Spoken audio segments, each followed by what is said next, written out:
السلام علیکم دوستو، کیسے ہو آپ سب؟ الحمدللہ میں بالکل ٹھیک ہوں۔ اور آج جو میرا بہانہ ہے نا، وہ میں کہتی ہوں کہ پچھلے سارے بہانوں سے سب سے زیادہ مزے کا ہے کہ آج میں ریکارڈنگ کر چکی تھی مکمل اور میرا ویڈیو ڈیلیٹ ہو گیا ہے نا۔ مزے کا بہانہ، لیکن بہانہ نہیں ہے، یہ میرا غم ہے جو صرف میں ہی سمجھ سکتی ہوں، یا پھر وہ رائٹر جو ریکارڈنگ کرتی ہے، یا وہ لوگ جو ریکارڈنگ کرتے ہیں یوٹیوب پر، صرف وہی لوگ میرا دکھ درد سمجھ سکتے ہیں۔ اور اب میں وہ روز والا ڈائلاگ مار لوں پہلے۔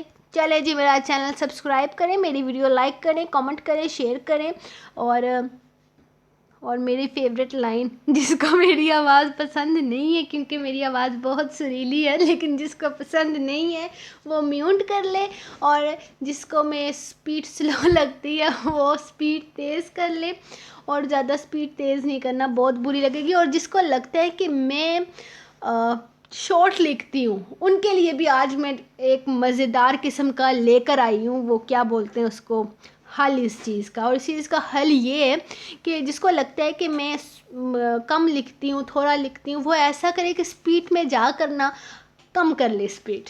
اس سے کیا ہوگا، جو میری ویڈیو 20 منٹ کی ہوتی ہے وہ 40 منٹ کی ہو جائے گی، اور آپ کو ایپیسوڈ لانگ لگے گی، ہے نا مزے کی بات؟ کیونکہ اس سے زیادہ میں نہیں لکھ سکتی۔ تو آج ہم پڑھنے جا رہے ہیں قسط نمبر 40، اور آئیے اسٹارٹ کرتے ہیں۔ وہ طویل سفر طے کر کے ہوٹل میں پہنچے تو نور کا تھکاوٹ سے برا حال تھا، اسی لیے وہ آتے ہی سو گئی۔ دارم نے بھی اسے تنگ نہ کیا، بلکہ وہ بھی کافی زیادہ تھک چکا تھا، وہ خود بھی آرام کرنا چاہتا تھا۔ ہوٹل کا سب کچھ چیک کرنے کے بعد وہ آرام کی نیت سے اپنے کمرے میں آیا تو نور کو سوتے ہوئے پایا۔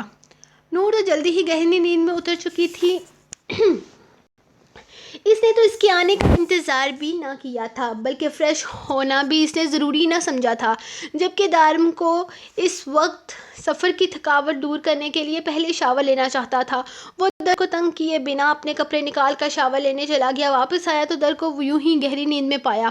ان کچھ ہی دنوں میں وہ در کو بہت اچھے طریقے سے سمجھ گیا تھا۔ در کے کسی بھی قسم کا کوئی مسئلہ نہ تھا، بس توجہ چاہتی تھی، محبت چاہتی تھی۔ اس کی ماں نے اس کے دماغ میں ان لوگوں کے خلاف بہت ساری باتیں رکھی تھی۔ وہ اچھے سے سمجھ چکا تھا کہ در ان سب کے بارے میں کیا سوچتی ہے۔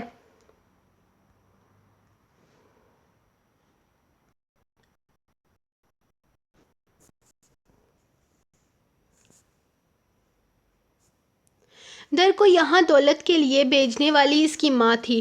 کل صبح جب در کا فون آیا، اس نے فون تو نہ اٹھایا، لیکن کال ختم ہوتے ہی آنے والے میسیجز کو وہ سمجھ چکا تھا۔ در کی ماں چاہتی تھی کہ در دارم کے قریب بھی نہ جائے، یہاں تک کہ در کو فورس کر رہی تھی کہ وہ دارم کے ساتھ روڈ بیہیو کرے، اور گھر میں بھی وہ کسی کے ساتھ بھی کلوز ہونے کی کوشش نہ کرے، وہ سب سے دوری بنا کے رکھے، سب سے بدتمیزی کرے، اور وہ جتنا جلدی ہو سکے دارم سے طلاق لے کر واپس آئے۔ سمرا نے در کو کٹ پتلی بنا کر بھیجا تھا، صرف اور صرف دولت کے لیے، لیکن دارم شاہ کے لیے اس کی بیوی کوئی کھلونا نہیں تھی جسے وہ کسی کو بھی کھیلنے کی اجازت دیتا۔ اس نے بہت آسانی سے اپنی در سے دور کر دیا تھا۔ اس کا فون توڑ کر اب نہ تو اس کے پاس سمرا کا فون تھا نمبر تھا، اور نہ ہی اپنا فون۔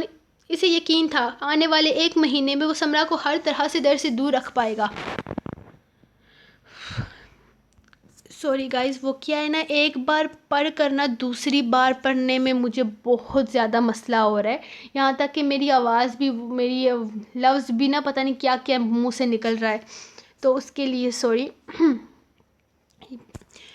وہ حیرانگی سے اسے دیکھ رہا تھا۔ اس کی بات نے اسے سچ میں جھٹکا تو دیا تھا۔ وہ اس سے اس طرح کی بات کی امید نہیں کر سکتا تھا۔ کافی دیر تک وہ کچھ بولنے کے قابل ہی نہ رہا، جبکہ وہ یوں ہی سر جھکائے اپنی بات مکمل کرنے کے بعد اس کے جواب کی منتظر تھی۔ وہ نہیں جانتی تھی کہ اس بات پر وہ کس طرح سے ری ایکٹ کرے گا۔ اس کا نیا شوشہ کم از کم ظاہر شاہ کی سمجھ سے باہر تھا، اسی لیے تو کافی دیر تک وہ کچھ بول ہی نہ پایا۔ کیا کہا تم نے؟ ایک بار پھر سے کہنا ذرا۔ کافی دیر سوچنے کے بعد اسے یہی لگا تھا کہ ضرور اس کے سننے میں کوئی غلطی ہو گئی ہوگی، ورنہ جو وہ سمجھ رہا ہے اس طرح کی بات کی تو کوئی تک ہی نہیں بنتی۔ یہ یقیناً اس کی غلط فہمی تھی، جبکہ ظاہر شاہ کے اس طرح سے کہنے پر وہ شکوہ بری نگاہوں سے اسے دیکھتی چہرہ جھکا گئی۔ پھر پھر سے کیا کہنا ہے ساحر شاہ، آپ کے بچے کی ماں بننے والی ہوں، آپ بابا بننے والے ہیں، آپ نے مجھے کس کیا تھا نا کچن میں، اس کس کی وجہ سے اب میں پریگننٹ ہو گئی ہوں، اور اب اس مسئلے کا حل صرف ایک ہے اور وہ حل ہے رخصتی۔ وہ جتنا جلدی ہو سکے بابا سائنس سے میری رخصتی کی بات کرے، ورنہ بہت زیادہ مسئلہ ہو جائے گا۔ اس کی بات کو سیریس نہ لینے پر وہ اسے بہت غصہ آیا، لیکن اپنا غصہ پیتے ہوئے وہ ایک بار پھر سے سمجھاتے ہوئے بولی، لیکن اب بھی وہ خاموشی سے بس اسے دیکھتا جا رہا تھا۔ اس کے اس طرح سے سچویشن کے لیے وہ تیار نہیں تھی، وہ شاکڈ تھا اس خبر پر۔ ہاں ہاں ہاں ہاں، وہ جو اس کی طرف سے اس مسئلے کا حل تلاش کر رہی تھی، اسے یوں کہہ لگاتے دیکھ حیران رہ گئی، جبکہ ساحر شاہ کا ہنس ہنس کر برا حال ہو رہا تھا۔ وہ اپنا پیٹ پکڑے کبھی ایک طرف تو کبھی دوسری طرف جاتا کہہ لگا رہا تھا، تم ماں بننے والی ہو، وہ بھی میرے بچے کی، ہاں ہاں ہاں ہاں، میں باپ بننے والا ہوں، ہاں ہاں ہاں ہاں۔ وہ ہنستے ہوئے بیڈ پر بیٹھ گیا۔ صرف ایک کس کرنے سے نوبت یہاں تک پہنچ آئی ہے کہ میں باپ بننے والا ہوں۔ وہ بری طرح سے ہنستے ہوئے بیڈ پر گرتا اچانک بیڈ سے ہی نیچے گر گیا۔ اسے پاگلوں کی طرح ہنستے دیکھ زاوش نے بھی پہلی بار اسے دیکھا تھا۔ یا تو بچے کی خبر سن کر وہ پاگل ہو گیا تھا یا پھر اسے ضرورت سے زیادہ خوشی ہو رہی تھی۔ یہ بات زاوش کے دماغ کے بس سے باہر تھی۔ اسے سمجھ نہیں آ رہا تھا کہ وہ اپنی کیفیت کس طرح سے اس کے سامنے بیان کرے۔ وہ اتنی زیادہ پریشان تھی جبکہ وہ ہنس رہا تھا۔ اس کے ہنستے دیکھ کر زاوش کو مزید غصہ آ رہا تھا، یہاں تک کہ پریشانی سے اس کا برا حال تھا، اور وہ یوں پاگلوں کی طرح کہہ لگا رہا تھا، میں سیریس ہوں ساحر سائیں۔ اس نے اپنی بات کی جانب متوجہ کرنے کی کوشش کی۔ سیریس تو میں بھی ہونے کی کوشش کر رہا ہوں، لیکن مجھ سے نہیں ہوا جا رہا۔ تم پریگننٹ ہو، میرا مطلب ہے تم ماں بننے والی ہو، اور مجھے پتا ہی نہیں، تم نے مجھے بھی نہیں بتایا، کتنی غلط بات ہے زاوش۔ وہ پھر سے کہکا لگا کر بولا، لیکن اس کے رونے جیسی شکل دیکھ کر خود کو کنٹرول کیا۔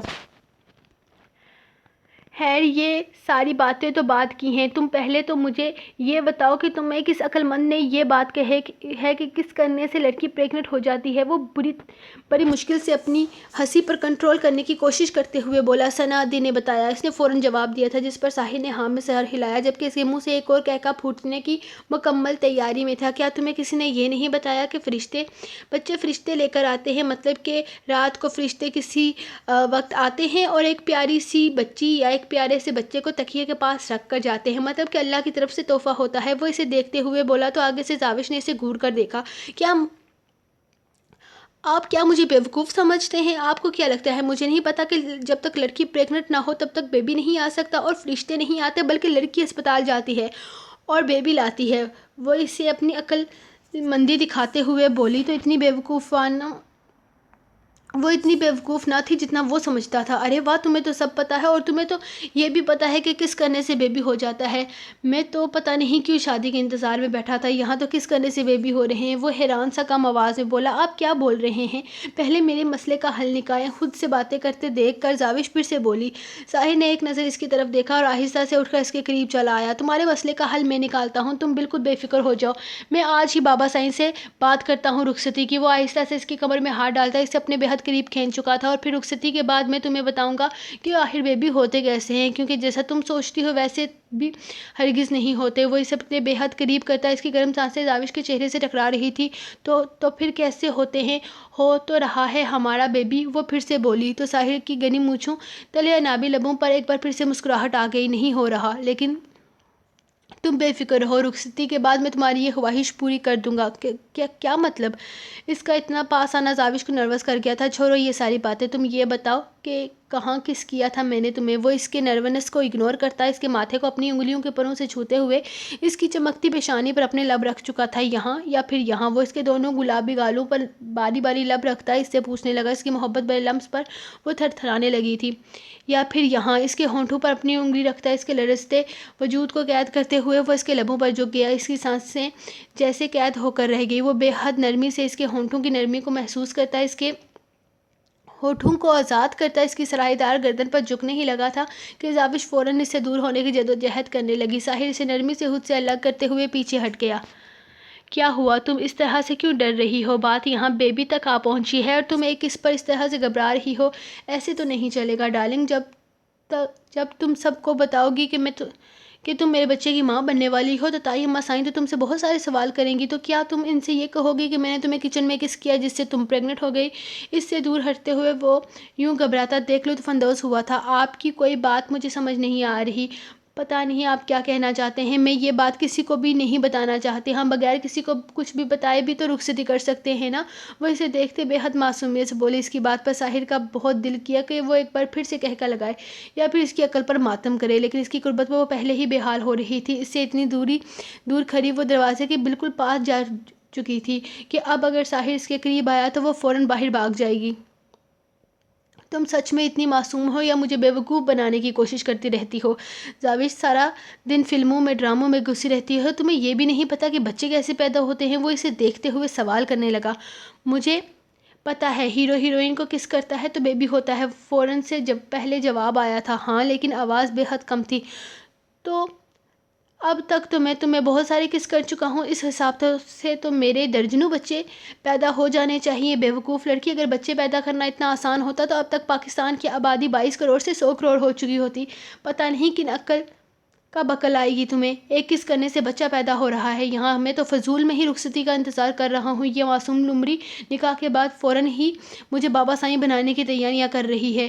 یہ فضول بکواس اور کتنے لوگوں کے سامنے کر کے آئی ہو؟ کیا تم نے ثنا کو بتایا ہے؟ اب اسے یہ فکر ہونے لگی تھی کہ یہ بے وقوفی پوری حویلی میں نشر ہو چکی ہوگی۔ نہیں، میں نے تو کسی کو بھی نہیں بتایا، صرف آپ کو ہی بتایا ہے۔ سب سے پہلے نور نے ہی کہا تھا کہ بچے کے بابا سائیں کو سب سے پہلے بتانا ہے۔ اس نے تو یہ بھی بتایا تھا کہ اس مسئلے کا حل صرف رخصتی ہے۔ کیا تم نے نور کو بھی بتا رکھا ہے؟ اب اسے سچ میں دوسرا جھٹکا لگا تھا۔ نہیں، اس کو میں نے یہ بتایا ہے کہ میری سہیلی کا مسئلہ ہے۔ اب اتنی بیوقوف تھوڑی ہوں میں، اگر وہ ادا سائیں کو بتا دیتی تو ادا سائیں مجھے زندہ زمین میں گاڑ دیتے۔ اس نے فوراً جواب دیا تھا۔ شکر ہے اللہ پاک۔ اس نے دونوں ہاتھ اٹھا کر آسمان کی جانب دیکھا اور پھر اس کی جانب دیکھتے ہوئے آگے بڑھا، اس کا ہاتھ تھاما اور اسے بیڈ پر بٹھایا۔ یہاں بیٹھ کر میری پوری بات سنو اور غور سے سنو۔ بچے اس طرح سے پیدا نہیں ہوتے، کس کرنے سے کچھ نہیں ہوتا، اور تم بالکل بھی پریگننٹ نہیں ہو۔ اسی لیے اپنے دماغ سے یہ سارے فضول سوچیں نکال کر اپنی پڑھائی پر دھیان دو، اور اب آگے کبھی تمہیں اس طرح کا کوئی دورہ پڑا تو ثنا اور نور کے پاس جانے کے بجائے تم میرے پاس آنا، کیونکہ اس مسئلے کا حل میں تمہیں دوں گا اور کوئی نہیں۔ آئی میری بات سمجھ میں؟ وہ اسے دیکھتے ہوئے پوچھنے لگا تو زاوش نے پہلے تو شکر کی سانس لی کیونکہ وہ پریگننٹ نہیں تھی، اور پھر فوراً ہاں میں سر ہلایا۔ ساحر بہت اچھے طریقے سے سمجھتا تھا اس کی کنڈیشن کو، ایک چھوٹی سی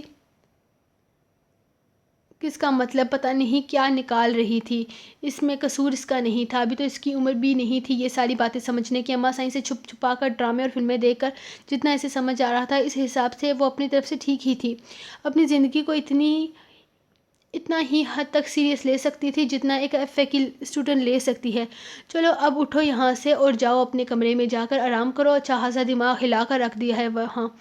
وہ اسے جانے کی اجازت دیتے ہوئے بولا تو وہ فوراً اٹھ کر باہر نکلنے لگی، جبکہ جاتے جاتے اس کی زبان میں پھر سے کھجلی ضرور ہوئی تھی۔ Thank you Allah ji, thank you so much, مجھے بیبی نہیں ہونے والا، ابھی تو میں خود بھی بیبی ہوں، میں بیبی کیسے سنبھالوں گی؟ اس کی بربراہٹ ساحر کے سماعتوں سے ٹکرائی تو اس کے لبوں پر ایک بار پھر سے مسکراہٹ آ گئی۔ اسے بیبی کا بچپنا تو میں دور کروں گا، ایک بار رخصتی تو ہو جائے، وہ بیڈ پر لیٹتے ہوئے بولا تو ایک بار پھر سے دھیان اس کی باتوں پر چلا گیا۔ کمرے کی فضا میں ایک بار پھر سے اس کا پرکشش کہکا بلند ہوا تھا۔ میری معصوم لومڑی۔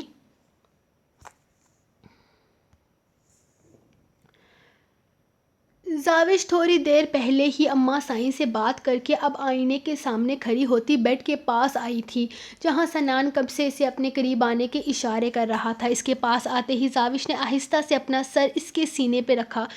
سنان نے اس کے گرد اپنا گھیرا مضبوط کرتے ہوئے اس کے ماتھے پہ اپنے لب رکھے۔ سنان سائیں، ہم گھومنے کب جائیں گے؟ یہ ان کا تیسرا دن تھا یہاں آئے ہوئے، لیکن سنان کو تو رومانس سے ہی فرصت نہیں تھی۔ وہ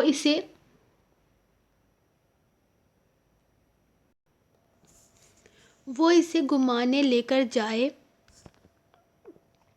جاتا۔ یہاں آنے کے بعد تو وہ اسے آس پاس کے کچھ قریبی علاقوں میں ہی دکھا کر لایا تھا، جانا کل ہی تو گئے تھے، اب کیا صرف گھومنے پھرنے میں ٹائم برباد کر دیں گے؟ میں تو چاہتا ہوں یہاں سے واپس جاتے ہوئے ہم خوشخبری لے کر جائیں، اور ایک تو تم ہو جو مجھ سے دور بھاگنے کے بہانے ڈھونڈتی رہتی ہو، بہت غلط بات ہے، اس طرح سے تو ہمارے گھر میں ننھے مہمان آنے میں بہت وقت لگ جائے گا۔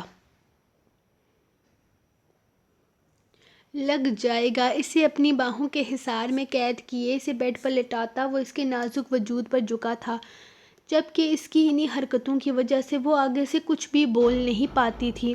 اس کی شرم و حیا اسے پوری طرح سے بے بس کر دیتی تھی۔ وہ چاہ کر بھی اس سے اپنی بات نہیں منوا پاتی تھی۔ سنان باری باری اس کے چہرے کے نقوش کو لبوں سے چھوتا اسے اپنے مضبوط حصار میں قید کر چکا تھا۔ وہ جان بوجھ کر اسے کہیں بھی باہر لے کر نہیں جانا چاہتا تھا، کیونکہ اسے پتہ چل چکا تھا کہ مسکان اس کی بات ماننے کی بجائے اس کے پیچھے پیچھے یہاں تک آ چکی ہے۔ وہ جانتا تھا مسکان کا مقصد اب صرف اور صرف زرنیش تک پہنچ کر اسے سب کچھ بتانا ہے، اور اپنا پاسٹ کبھی بھی زرنیش کے سامنے کھول کر نہیں رکھنا چاہتا تھا۔ وہ اپنی زندگی میں بے حد مطمئن اور خوش تھا۔ وہ نہیں چاہتا تھا کہ زرنیش اس کے بارے میں کچھ بھی جانے، جبکہ اپنا موبائل بھی بند کر چکا تھا۔ وہ ہر طرح سے مسکان سے دور رہنا چاہتا تھا۔ وہ جانتا تھا کہ وہ حقیقت سے بھاگ نہیں پائے گا۔ آج نہیں تو کل ساری حقیقت سامنے آ جائے گی، لیکن وہ اس سے پہلے ہی زرنیش کو اعتماد میں لینا چاہتا تھا۔ وہ خود ہی اسے شادی کی رات سب کچھ بتا دینا چاہتا تھا، لیکن زرنیش نے اسے روک دیا تھا۔ اس دن تو وہ مطمئن ہو گیا تھا، لیکن اب مسکان کی دھمکیوں نے اسے بے حد پریشان کر دیا تھا۔ مسکان کس طرح کی لڑکی تھی وہ بہت اچھے طریقے سے سمجھ چکا تھا۔ اب اسے مسکان سے پہلے سب کچھ خود ہی ہینڈل کرنا تھا، جو اس کے لیے کافی مشکل تھا، اور مسکان کا سایہ بھی اپنی خوشحال زندگی میں نہیں پڑنے دینا چاہتا تھا۔ سو گائز، یہ رہی آپ کی ایپیسوڈ نمبر 40۔ آج کے ایپیسوڈ میں مجھ سے بڑی وہ مسٹیک ہوئی ہیں، وہ تو ہے، روز ہی ہو جاتی ہیں، انسان وہ غلطیوں کا کٹھا پتلا ہے، تو غلطیاں تو ہوتی رہتی ہیں، اس میں اتنی بڑی بات نہیں ہے۔ اور تھینک یو سو مچ آپ کے لو اینڈ سپورٹ کا۔ یوٹیوب پہ تو میں کہتی ہوں کہ میں جب سے یوٹیوب پہ آئی ہوں مجھے فیس بک سے زیادہ یوٹیوب پہ سپورٹ مل رہا ہے، تو تھینک یو سو مچ۔ آپ نے اس پلیٹ فارم پہ بھی مجھے بہت پیار دیا، اور الحمدللہ میرے انسٹاگرام پر بھی 15,000 فالوورز ہو چکے ہیں، اور مجھے یہاں پر لنک دینا نہیں آتا۔ 1-2 دفعہ میں نے کوشش کی ہے، لیکن مجھ سے نہیں ہوا، تو اسی لیے میں نے سوچا چلو چھوڑو یار، جو کام ہوتا نہیں ہے اس میں سر دینے کی ضرورت ہی نہیں ہے۔ تو ہمارے ناول کی 40 قسطیں ہو چکی ہیں۔ مجھ سے کچھ ریڈرز پوچھ رہے تھے کہ آپ ہی کتنی ایپیسوڈ باقی ہیں، تو ایپیسوڈ کتنی باقی ہیں مجھے اندازہ نہیں ہے، کیونکہ میں نے لکھی ہوئی نہیں ہوتی۔ میں ڈیلی وائز جتنا مجھ سے لکھا جاتا ہے میں وہ لکھ کر دے دیتی ہوں، تو ایسا ہے، یہ نہیں ہے کہ میں نے کہیں پر کہانی لکھ کر رکھی ہے، بالکل بھی نہیں ہے۔ میں روز ڈیلی وائز جتنا مجھ سے لکھا جاتا ہے میں لکھتی ہوں، اور اس کے بعد ایپیسوڈ کہتے ہیں شارٹ ہے، تو جتنی میں ڈیلی لکھتی ہوں میں اتنی ہی لکھتی ہوں۔ کبھی کبھی ہو جاتا ہے میں تھوڑا زیادہ لکھ پاتی ہوں، تو دن میں مجھے بالکل ٹائم نہیں ملتا، کیونکہ آپ سب کو پتہ ہے کہ کالجز پھر سے سٹارٹ ہو چکے ہیں، اور اب ہمارے بھی سٹارٹ ہیں، تو اب تو شفقت انکل نے مہربانی بھی نہیں کرنی کسی طرح کی، اور رات کو اس لیے لیٹ ہو جاتی ہوں کیونکہ PSL سٹارٹ ہیں، تو کیا کریں، پاکستانی ہے تو کرکٹ کے فین تو ہوں گے ہی، تو اس وجہ سے نہیں ہو پاتی، اور جتنا میں روز لکھتی ہوں اتنا لکھا۔ کسی دن میں جلدی تیز پڑھتی ہوں تو آپ کو لگتا ہے کہ ایپیسوڈ شارٹ ہے، اور کسی دن اگر میں سلو پڑھتی ہوں تو آپ کو لگتا ہے ایپیسوڈ لانگ ہے، تو یار ایپیسوڈ ایک ہی جتنی ہوتی ہے۔ کبھی کبھار جس دن میں بتاتی ہوں شروع میں کہ ایپیسوڈ لانگ ہے اس دن لانگ ہوتی ہے، ادروائز لانگ نہیں ہوتی، تو اتنی ہوتی ہے جتنی کہ میں روز لکھتی ہوں۔ تو آپ لوگوں کے شارٹ کہنے سے مجھے بالکل کوئی فرق نہیں پڑتا، کیونکہ میں نے نوٹ کیا ہے کہ شارٹ صرف وہی لوگ کہتے ہیں جن کو اور کوئی کمنٹ نہیں کرنا ہوتا۔ یار مجھے پتہ ہے آپ لوگوں کو شارٹ کے سپیلنگ آتے ہیں، ٹھیک ہے، اچھی بات ہے، نائس کے بھی آتے ہیں، شارٹ کے بھی آتے ہیں، نیکسٹ کے بھی آتے ہیں، اچھی بات ہے، لیکن کچھ اور بھی لکھ دیا کرو یہاں پہ، اتنے مزے کے۔